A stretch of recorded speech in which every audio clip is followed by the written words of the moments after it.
여러분, 성찬식을 참여하시면서 각각 받은 느낌들이 다르겠지요. 이런 생각이 들었습니다.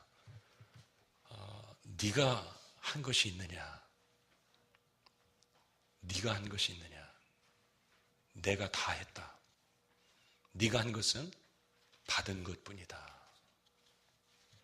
내 아들이 찢겼고 내 아들의 피가 흘려졌고 너는 값없이 받은 것뿐이다. 여러분, 십자가의 사건은 성찬식 때만 우리가 경험하고 기억할 사건이 아닙니다. 평생 2016년 한 해 우리의 삶이 하나님 앞에 진지하기 위해서, 우리의 삶이 좀 더 경건하기 위해서 우린 날마다 십자가를 바라보아야 됩니다. 스크린 첫 번째 화면을 보시면 예수님의 세례 장면이 한 편에 나와 있습니다.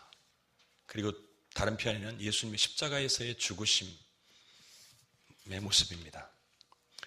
예수님은 요한에게 와서 이렇게 말했습니다. 세례를 받아야 되겠다. 그때 요한이 내가 당신에게 세례를 받아야 되는데 왜 당신이 나한테 오십니까? 그때 예수님이 아니다. 허락해라. 내가 받아야 돼. 내가 물속에 잠겨야 돼. 그렇게 해서 모든 의를 이루는 것이 합당하다. 이게 무슨 뜻일까요? 이 의미를 알기 위해서 우리는 구약 제사 제도를 생각해야 됩니다.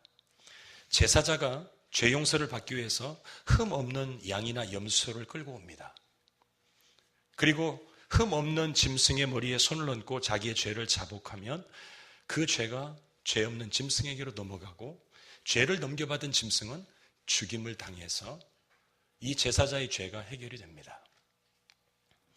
많은 사람들이 예루살렘, 유대, 온 갈릴리 사방에서 수많은 사람들이 이 갈릴리 요단강에 모여들었습니다. 그리고는 죄사함을 받기 위해서 물세례를 다 받습니다. 자기의 죄를 자복합니다. 그런데 거기에 백성들의 죄를 넘겨받을 양이 없습니다. 바로 그 현장에 하나님의 어린 양이신 예수님께서 서신 것입니다. 그래서 세례 요한은 그 예수님을 가리켜서 보라, 세상 죄를 지고 가는 하나님의 어린 양이로다라고 선포했어요. 요셉에게 가브리엘 천사가 예수라고 이름을 지어라. 왜냐하면 그가 자기 백성을 그들의 죄에서 구원할 자이기 때문이다. 그러나 가브리엘 천사는 어떻게 그러면 예수님이 자기 백성을 그들의 죄에서 구원할 것인지 그 방법에 대해서는 말씀하지 않았어요. 요단강에서 예수님이 세례 받으시는 이 사건은 자기 백성을 어떻게 예수님이 구원하는지 그 방법을 보여주는 아주 위대한 사건입니다. 여러분, 예수님이 물에 잠기시는 사건은 물은 씻는 것이지만 요단강 현장에서의 이 물에 잠기셨다가 나오시는 사건은 씻는 의미가 아니고 죽음을 의미합니다. 물속에 깊이 잠기는 것은 예수님께서 앞으로 골고다 십자가에서 사망의 물에 잠길 것을 미리 바라보시고 하나님의 어린 양으로서 인류의 죄를 지고 사망의 강물에 잠겨 죽으실 것을 지금 요단강에서 연출하시는 것입니다. 그래서 예수님은 공생에 이런 말씀을 하셨어요. 나는 받을 세례가 있으니 그것이 이루어지기까지 나의 답답함이 어떠하겠느냐. 예수님은 이렇게 공생애 중에 또 한 번의 세례를 언급하셨어요. 내가 받아야 할 세례가 있다. 그것은 예수님의 고난과 죽음을 의미했습니다. 요단강에서 한 번 당신의 죽음을 온 세상에 간접적으로 시각적으로 알리신 예수님은 공생애 중에 십자가를 계속해서 응시하셨고 내가 받아야 할 세례가 있는데 그것이 완성될 때까지 나의 답답함이 어떠하겠느냐. 왜냐하면 당신의 죽으심이 가져올 영광스러운 축복이 무엇인지를 예수님은 너무너무나 잘 알기 때문에 그렇습니다. 여러분, 예수님은 이렇게 공생애를 시작하면서 공생애의 그 시작하는 그 출발선상인 이 요단강에서 당신의 죽음을 연출하셨고, 그리고 공생의 마지막 결승선인 그 마지막 시점에 가서 결국 그것을 극적으로 드러내시오. 여러분, 예수님은 당신의 고난과 죽음을 갑자기 하나님으로부터 통보를 받아서 십자가를 준비하신 것이 아닙니다. 공생에 시작할 때부터 예수님은 아셨습니다. 자기가 하나님의 어린 양으로 죽어야 할 것을 아시는 거예요. 그래서 세례 요한이 내가 당신에게 세례 받아야 될 텐데요. 아니야, 내가 받아야 돼. 내가 죽어야 돼. 백성들의 자백하는 죄를 짊어질 양으로서 내가 죽어야 돼. 내가 세례 받아야 돼. 그렇게 선언하신 것입니다. 여러분, 예수님의 십자가 사건은 우리에게 대단히 중대한 사건입니다. 새해가 되면은 우리가 새로운 것들을 결심합니다. 올해는 내가 작년에 못했던 이러한 일들을 내가 한번 이루어 보겠다. 여러분, 그러나 십자가를 통해서 구원받고 중생하고 새 사람 된 사람에게 있어서 새로운 한 해는 있을 수 있지만 새로운 결심은 있어서는 안 됩니다. 새로운 것이 없어요. 2000년 전에 그 십자가의 사건이 2016년을 사는 오늘 우리에게 동일한, 작년에도 그랬어야 하지만은 올해도 여전히 변함없이 우리의 목표 그리고 우리의 초점은 십자가에게 맞추어져 있어야 합니다. 여러분, The Passion of the Christ라는 영화 유튜브에서 한번 찾아보십시오. 영어로 타이핑을 하시면 나옵니다. The Passion of the Christ, Worthy is the Lamb이라고 하는 그 영어 타이틀을 치면은 4분 21초짜리 짤막한 동영상이 나옵니다. 거기에 보면은 예수님이 채찍에 맞는 장면, 그래서 온몸이 살이 찢겨나가고 머리끝에서 발끝까지 피로 범벅된 예수님의 그 처참한 모습을 보게 됩니다.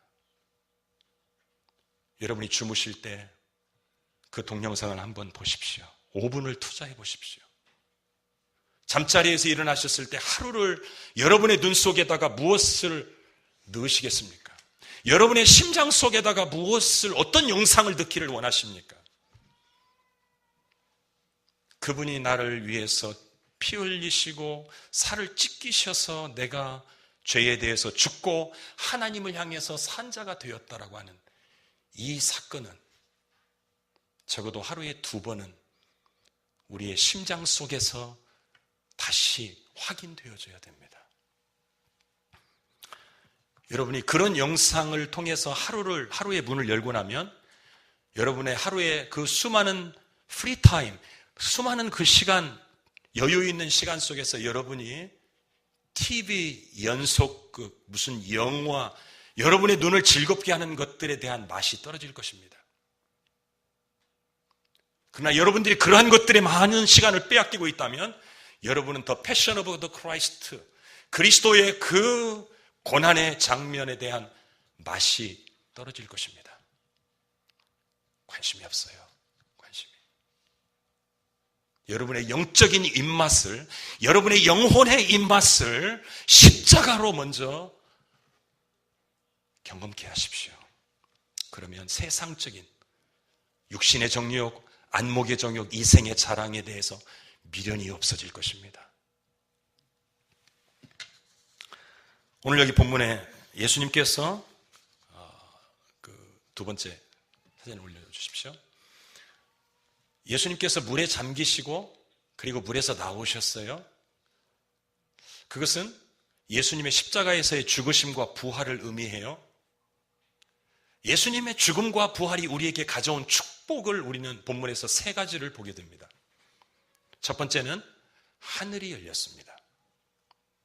여러분, 예수님은 하나님의 아들로서 공생의 3년을 사셨는데 그 공생의 동안에 예수님의 생애 속에는 항상 하늘이 열려 있었습니다.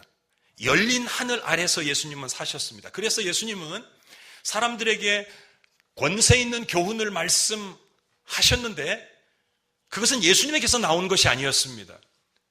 예수님은 이렇게 말씀하셨습니다. 아버지께서 내게 주신 말씀들을 내가 그들에게 주었습니다. 예수님은 열린 하늘을 통해서 아버지로부터 말씀을 받아서 그것을 전했습니다. 또 예수님께서 행하신 그 수많은 신적인 기적들은 이렇습니다. 아버지께서 아들을 사랑하사 자기가 행하시는 것을 다 아들에게 보이시고 또 그보다 더 큰 일을 보이사. 여러분, 예수님께서 죽은 나사로를 살렸습니다. 예수님이 그냥 아무 본 것 없이 한 게 아니고 어떻게 봤는지는 모르겠어요. 그러나 아버지가 아들에게 보이셨대요. 그리고 아들은 아버지로부터 본 것을 가지고 기적들을 행했어요.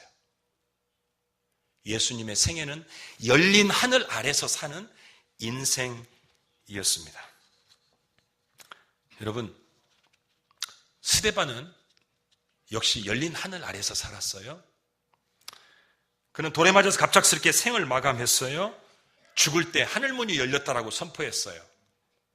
보라, 하늘이 열리고 인자가 하나님 우편에 서신 것을 보노라 라고 선언했어요. 그러나 사실은 스데반이 돌에 맞아서 죽어가는 그 시점에 스데반이 실제로 본 것뿐이지, 사실 스데반은 항상 그에게 하늘문이 열려 있었어요. 그가 성령과 지혜가 충만했어요. 그가 받은 지혜와 성령 충만이 어디에서 왔어요? 하늘로부터 왔어요. 그가 담대할 수 있었어요. 얼굴이 천사같이 빛날 수 있었어요. 어디에서 왔어요? 하늘로부터 오는 기쁨이에요. 그는 늘 하나님의 구원받은 백성으로서 열린 하늘 아래서 스데반은 늘 살았어요. 그런데 그것을 어쩌면 실제로 본 것은 돌에 맞아 죽어가는 그 결정적인 순간에 스데반은 자기에게 하늘문이 열려 있다는 것을 그때 본 거예요. 세례 요한은 목베임을 당해서 죽었어요. 그가 죽을 때는 성경의 기록을 보면 아무 일도 일어나지 않았어요. 그냥 처참하게 헤로디아의 딸의 춤값으로 그냥 목베임을 당했어요. 그 신실한 하나님의 종이 감옥에서 말없이 목베임을 당하고 죽었어요. 성경은 침묵해요. 아무 일도 일어나지 않았어요. 그러나 이 세례 요한이 죽어가는 그 현장 가운데 하늘문이 열리지 않았겠습니까? 열렸죠. 여러분, 새해가 되었습니다. 우리의 한 해 동안 어처구니 없는 일들이 일어날 수도 있습니다. 성령 충만해도 예외가 아닙니다. 주님께 철저히 헌신해도 예외가 아닙니다. 교통사고를 당해서 불의의 불구자가 될 수도 있습니다. 혹은 기뻐할 일도 있을 수 있겠죠. 혹은 갑작스러운 질병 선고를 받아서, 사망 선고를 받아서 몇 달 혹은 1년을 못 넘긴다는 말을 들을 수도 있습니다. 그러나 하나님의 자녀에게는 그 모든 일들이 일어날 수 있지만 하나님의 자녀에게는 하늘문이 열려 있습니다. 사망의 골짜기를 통과해서 우리가 살아야 할 이유가 있다면 하나님께서 머리털 하나도 상하지 않도록 하늘문을 열고 우리를 지키실 것입니다. 그러나 우리가 사망의 골짜기에 우리의 뼈를 묻어야 할 일이 있다면 하나님께서 우리의 생명의 종지부를 찍을 것입니다. 그러나 중요한 것은 우리가 어떠한 불행을 만나든지 우리가 어떠한 손실을 당하든지 하나님이 열어놓으신 하늘문을 닫을 자가 없습니다. 그리고 하나님의 자기 자녀들을 향한 하나님의 사랑의 눈빛은 거두어지지 않습니다. 사단은 우리를 속입니다. 그래서 하나님이 열어놓으신 하늘문을 닫을 수는 없지만 사단은 그 하늘문이 닫혔다라고 우리에게 믿게 만듭니다. 우리에게 일어나는 여러 가지 불행한 일들을 가지고 하나님에 대한 불신앙을 우리 안에 일으킵니다. 그러나 그때 기억하십시오.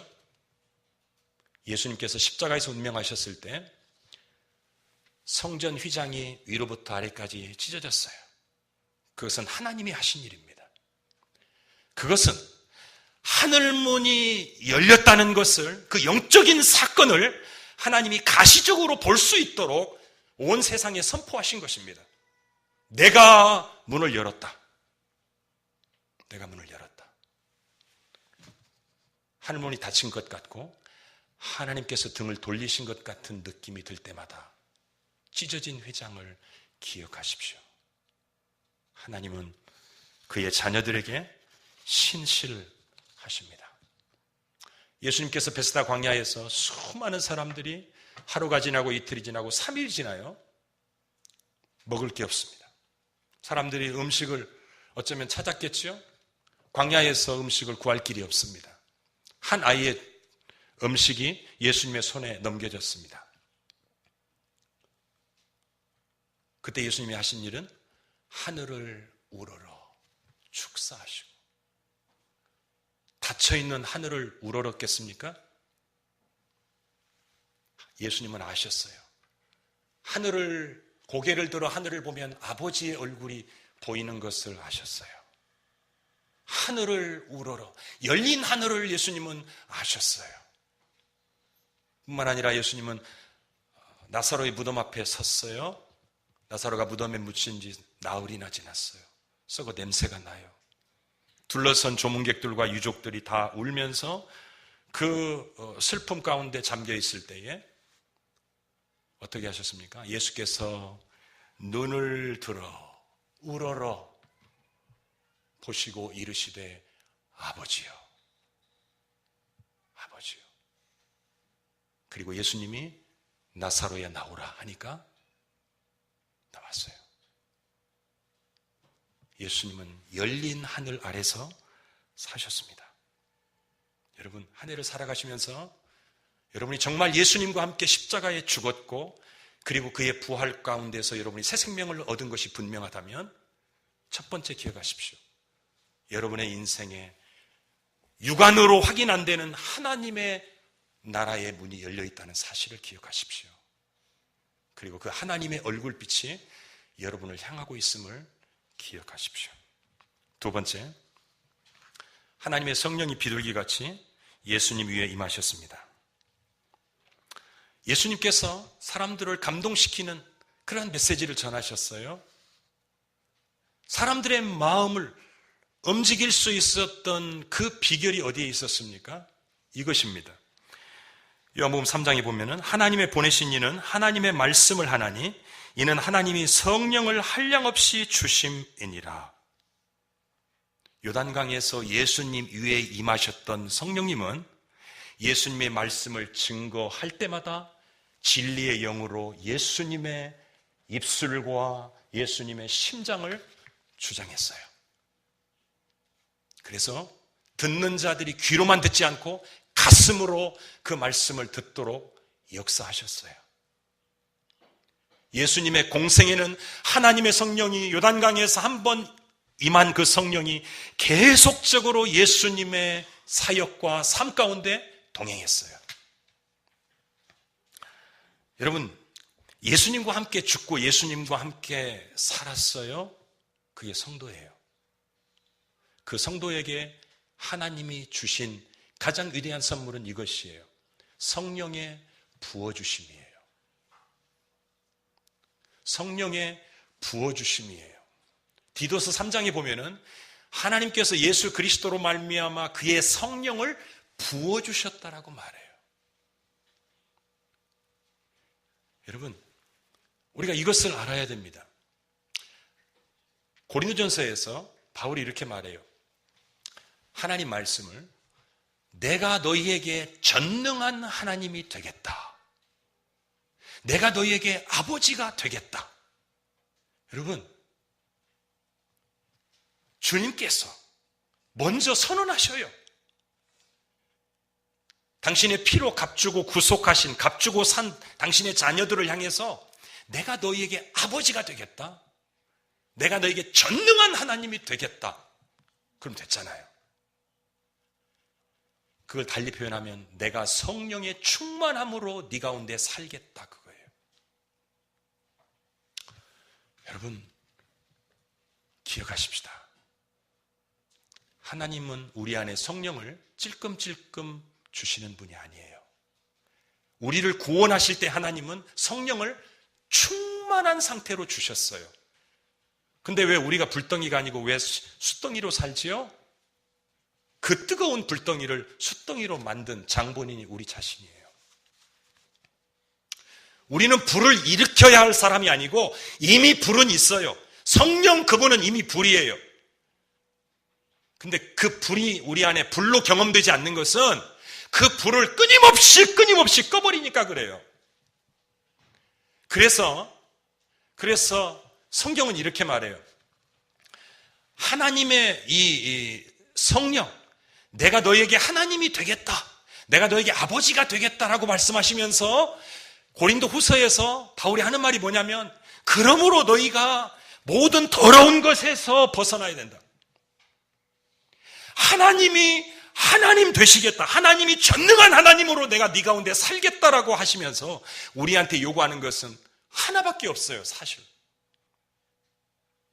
나의 타오르는 불을 끄는 더러움, 죄를 버려라, 죄를 떠나라. 여러분, 고린도전 13장에 보면 사랑장이 나오지요. 그리고 갈라디아서 5장에 보면 성령의 열매가 나옵니다. 그 구절들은 사실 참 좋은 말씀들이에요. 예수님에게는 그 구절들이 다 이루어졌어요. 예수님 그대로 사셨어요.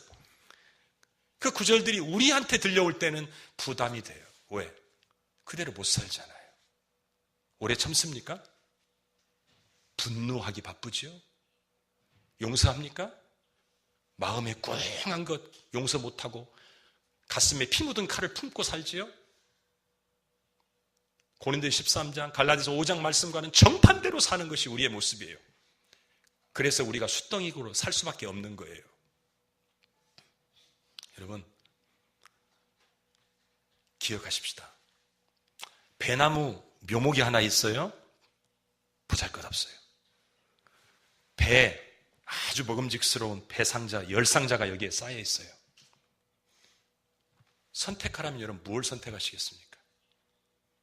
열상자 집어다가 한 2달 동안 실컷 먹고 좋겠지요? 그 다음엔 어떻게 하시겠습니까? 묘목을 선택하시면 묘목 자체는 열매는 아닙니다. 그러나 그 묘목 속에는 헤아릴 수 없는 배가 들어있습니다. 마찬가지입니다.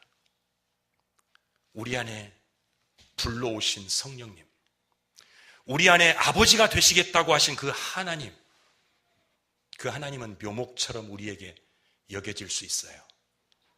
그러나 묘목을 선택하면 열상자보다 더 많은 배를 누릴 수가 있어요.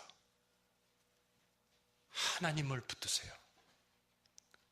하나님을 붙드세요. 그분을 사모하세요. 왜요? 그분이 지금 우리를 사모하고 있다니까요. 너희 속에 거하게 하신 성령께서 시기하기까지 너희를 사모한다고 하신 말씀을 너희가 헛된 줄로 알고 있느냐? 하나님이 우리를 향해서 지금 사모하는 그 가슴이 타고 있어요. 그 하나님을 향해서 우리의 몸을 드리고 그 하나님께, 그 하나님의 그 애타는 마음을, 그 마음을 좀 알아주고 그분 앞에 좀 머물 수 없겠습니까? 그분이 우리 안에서 하나님의 완전한 생명과 성품으로 살기를 원하셔서 우리를 당신의 처소로 마련하셨는데, 그리고 당신의 생명을 나타내고 싶어 하시는데, 우리가 그분 앞에 우리의 썩어 결국 흙으로 돌아갈 이 몸뚱아리 하나를 못 들여서 불덩이로 오신 그분을 숫덩이로 살도록 하다가 멸망하시겠습니까? 갓난 아이가 하나 있다고 해보십시다. 태어난 지 한 달밖에 안 됐어요. 말을 못해요. 오직 하는 것이라고는 응애 하고 우는 것밖에 없어요. 이 아이가 말을 할 수 있다고 가정해 보십시다. 아빠, 엄마 얼굴을 쳐다보고는 나는 할 수 있는 게 우는 것밖에 없어서 미안해요, 아빠, 엄마. 그러면 아빠, 엄마가 그 말 듣고 기절해 죽을지 모릅니다. 기가 막혀가지고 이렇게 대답하겠죠. 아가야, 네가 할 수 있는 일, 맞다. 네가 할 수 있는 일이라고는 우는 것밖에 없다. 그러나 그것이 네가 해야 할 가장 위대한 일이다. 네가 울면 내가 네 삶의 현장 가운데 개입하겠다. 기저귀 갈아주고 젖 물려주고 의사에게 데리고 가. 여러분, 우리는 신앙생활을 10년을 했든 30년을 했든 50년을 했든 이 갓난 아기처럼 우리는 철저하게 하나님에게 의존되어서 살아갈 수밖에 없는 존재입니다. 하나님께 의존하지 않고서 독립적으로 사는 순간 우리는 죽음입니다. 살았다는 이름은 가졌을지 모르지만 죽었습니다. 여러분, 하나님 우리에게 올 한 해 이렇게 말씀하실 것입니다. 네가 할 수 있는 일이라고는 갓난 아기가 아빠 엄마라고 부르지도 못하고 이름도 못 부르고 그냥 응애 하고 우는 것, 그것이 전부였던 것처럼 내가 너에게 기대하는 것도 그거밖에 없어. 나를 인정해. 나를 인정해. 내가 네 안에서 살 거야. 세 번째, 예수님께서 올라오실 때 하늘에서 소리가 들렸어요. 이는 내 사랑하는 아들이 내 기뻐하는 자라. 예수님은 이 말씀을 듣고 공생애를 시작하셨어요. 많은 사람들을 만나셨고 또 많은 위협하는 사람들의 위협을 견뎌내셔야 했어요. 많은 부정한 사람들이 손가락질하는 그 사람들의 친구가 되었어요. 이 모든 예수님의 삶과 사역의 원동력이 어디에서 왔을까요? 저는 이 요단강에서 하늘로부터 아버지로부터 들었던 그 사랑의 음성이 그 힘이었다라고 생각해요. 예수님 이런 말씀하셨어요. 아버지께서 나를 사랑한 것 같이 나도 너희를 사랑하였다. 여러분, 심지어 예수님도요 독립적으로 사시지 않았어요. 아버지에게 의존해서 사셨어요. 아버지가 나를 사랑한다고 말씀하신 것, 그 사랑이 예수님의 마음속에 세리와 죄인들을 조건 없이 품고 사랑할 수 있게 했던 원동력이었어요. 그리고 예수님 변화산에서 다시 한번 이제 높고 높은 십자가의 언덕길을 올라가야 할 때가 되었을 때 아버지는 다시 예수님을 산으로 부르셨어요. 예수님 올라가셔서 거기에서 다시 한번 아버지로부터 음성을 들었어요. 너는 내 사랑하는 아들이다. 그 음성이 어쩌면 예수님의 십자가의 그 험난한 십자가의 길을 가게 했던 힘이었을 거예요. 여러분, 하나님으로부터 우리가 신비하게 무슨 환상을 통해서 환상 가운데서 그런 소리를 들으면 참 좋죠. 그러나 하나님이 일반적으로 그렇게 역사하지는 않는 것 같습니다. 그럼 우리는 어떻게 하면 하나님의 그 사랑의 음성, 그 음성으로 올 한 해를 그 사랑의 힘으로 살아갈 수 있을까요? 여러분, 이렇게 한번 해보십시오. 저는 식사기도를 이렇게 할 때마다 아버지 감사합니다. 잘 먹겠습니다. 예수님의 이름으로 기도합니다. 아멘. 5초도 안 걸립니다. 눈 뜨고 나서 음식을 대할 때 묻습니다. 네가 진짜 감사하냐? 물어봅니다. 감사하네요. 형식적이에요. 한번 이렇게 해보십시오. 식탁에서 여러분은 우리에게 임한 십자가의 사건을 한번 꺼내보십시오. 여러분에게 하나님이 주신 구원의 체험, 회심의 체험을 한번 떠올려 보십시오.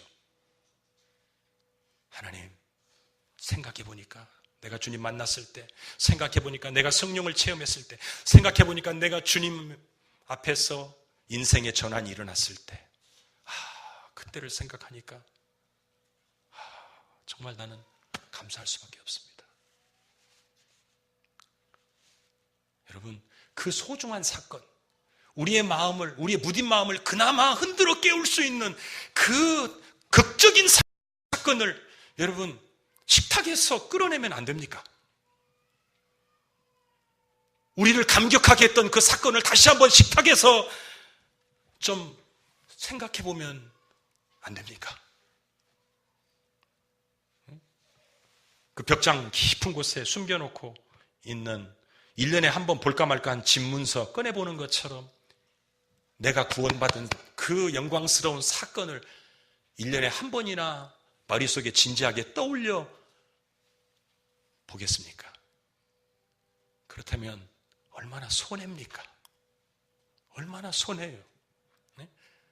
여러분, 장작을 벽난로에다가 잔뜩 쌓아놨다고 해서 그 잔뜩 쌓여진 벽난로가 집을 따뜻하게 하는 건 아닙니다. 그 벽난로에 성냥개비 하나의 불꽃이 장작을 불꽃이 되게 합니다.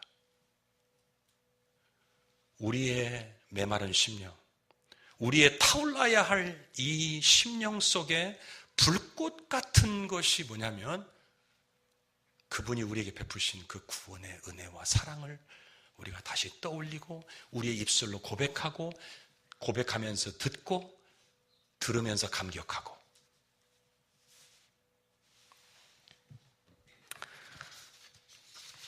여러분, 구원의 사건은 반복하는 것이 성경적입니다.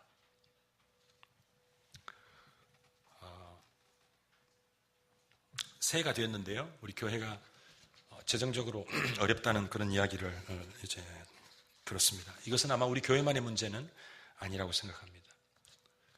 돈은 교회 안에서 중요한 일을 합니다. 그런데 교회는 결코 돈에 의지해서 세워지는 것은 아닙니다. 초대교회를 보십시오. 많은 사람들이 모여들었습니다. 오늘날 말하면 대형교회입니다. 수많은 사람들이 모였어요. 그리고 그 많은 사람들이 헌금을 했어요. 집 있는 사람, 밭 있는 사람은 팔아서 그것을 교회에다 바쳤어요.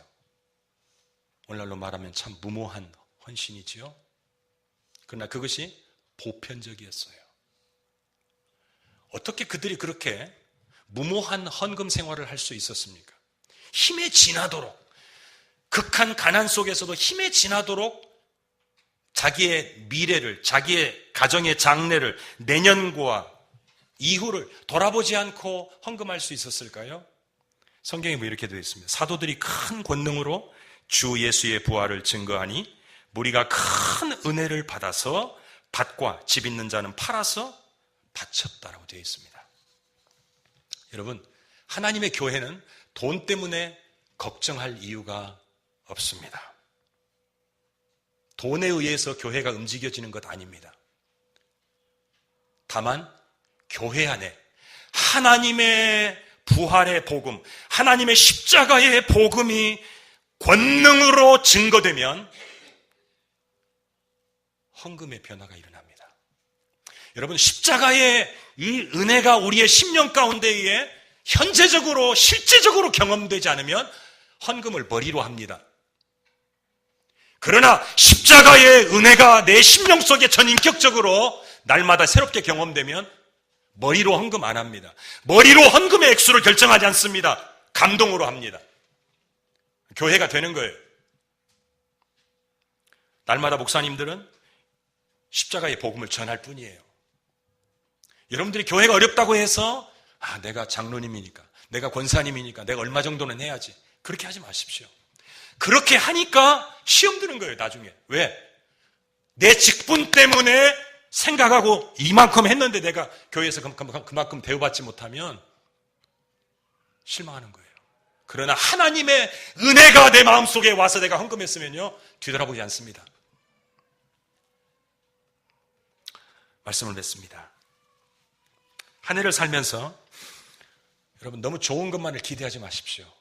왜냐하면 하나님은 아십니다. 좋은 것을 하나님이 주시는 건 복입니다. 그러나 하나님은 좋은 것 주시면서 어쩌면 염려하십니다. 왜? 우리는 좋은 것 받으면, 하나님으로부터 우리가 생각하는 복을 받으면 우리는 하나님에게서 멀어질 수 있는 위험성이 너무나 많기 때문입니다. 좋은 거 주시면 감사하십시다. 그러나 고난이 밀려올 때 당황하지 마십시오. 내가 이렇게 섬겼는데, 내가 이렇게 충성했는데, 아닙니다. 하나님은 그 고난이 필요하니까 겪게 하시는 것입니다. 초점을 분명히 하십시다. 어떤 상황에 처하든지, 내 삶의 상황이 어떻게 뒤죽박죽이 되든지 하나님만을 바라보십시오. 하나님만을 구하십시오. 내게 임한 구원의 사건을 날마다 가능하면 10번이고 20번이고 여러분 떠올려 보십시오. 그리고 그 하나님의 은혜와 사랑의 불꽃이 내 심령을 불꽃을 튀게 하십시오. 그리고 그 힘으로 살아가십시오. 그러면 교회에 일어나는 모든 일들에 대해서 여러분은 두말 없이, 잔소리 없이 주님만 바라보고 살게 됩니다. 기도하십시다.